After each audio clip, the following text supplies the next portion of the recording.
Okay, my life and work. If you need some extra assistance here, I'll read it, go over the first two questions, and then explain the last three questions. So you want to review the PowerPoint first? All right, Henry Ford from, Ford cars you see out on the street. He was the founder of that company.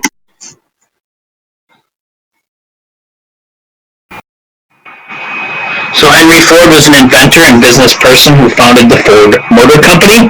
In 1913, he pioneered the use of the assembly line, which made the production of cars more efficient. So rather than one person building the entire car, he had a series of workers who were in charge of building and then putting together one particular part. And everybody working together made the ability to produce cars far quicker and for far cheaper. His business model involved producing goods most people could afford and paying workers higher than usual wages. Ford is a complicated character. He was very anti-Semitic. He would not hire Jewish workers in his factory, so his legacy is complicated. Despite him being this rich guy paying workers a higher than usual wage, his anti-Semitism usually kind of wipes him out of a lot of history. But anyways, today's document,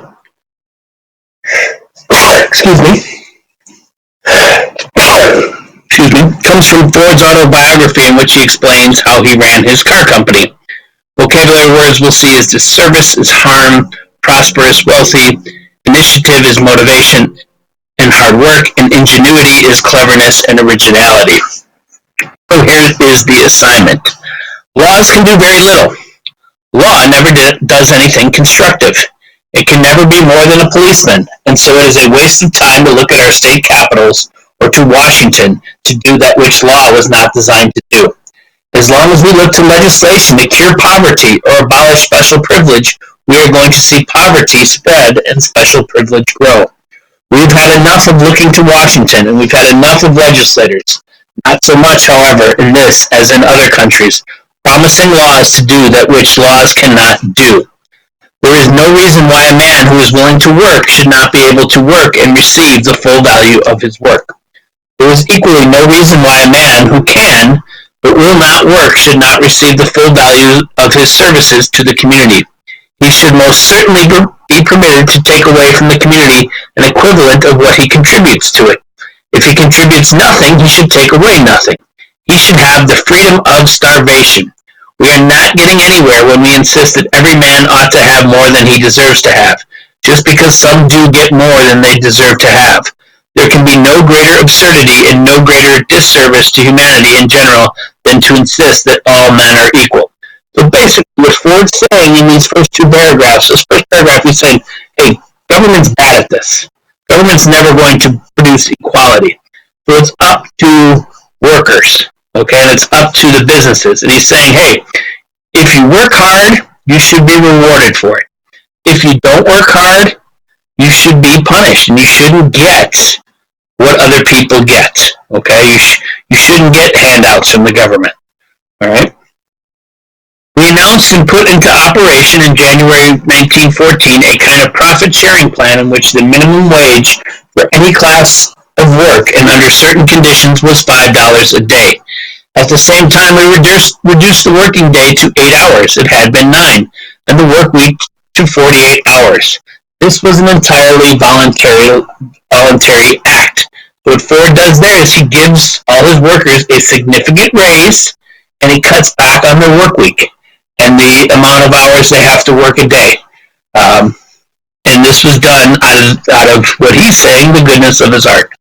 It was our way of thinking an act of social justice, and in the last analysis we did it for our own satisfaction of mind.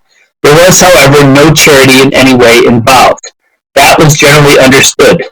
Many employees thought we were just making the announcement because we were prosperous and wanted advertising, and they condemned us because we were upsetting standards, violating the custom of paying a man the smallest amount he would take. There is nothing to such standards and customs. They have to be wiped out. Someday they will be. Otherwise, we cannot abolish poverty. We made the change not merely because we wanted to pay higher wages and thought we could pay them. We wanted to pay these wages so that the business would be on a lasting foundation. We were not distributing anything. We were building for the future. A low wage business is always insecure. Modern industry is gradually lifting the worker and the world. We only need to know more about planning and methods.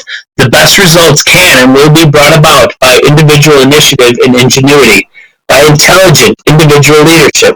The government, because it is essentially negative, cannot give positive aid to any really constructive program.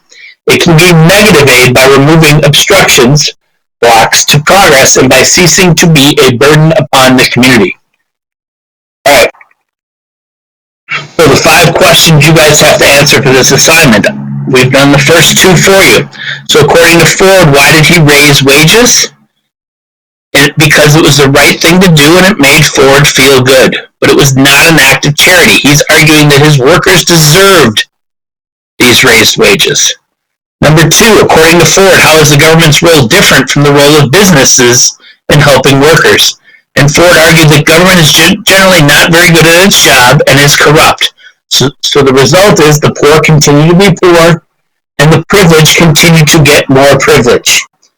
3, in your opinion, what are some issues with depending on business owners like Ford to pay their workers a livable wage? So what trouble could we come into if we just say, hey, you know what? These owners of these businesses, they're going to do the right thing because they believe it's the right thing. Government doesn't really need to enforce a minimum wage or anything or enforce this. We're just going to count on the business owners to do the right thing like Ford was doing the right thing. What are some issues with that? That's your opinion. Question 4. Ford disagrees with the statement, all men are created equal. What do you think? Are all men created equal? Argue that from possibly a political or social construct. It's up to you there. Or both. 5, if you worked for a company that paid you a decent wage, would you be more or less likely to purchase products from that company?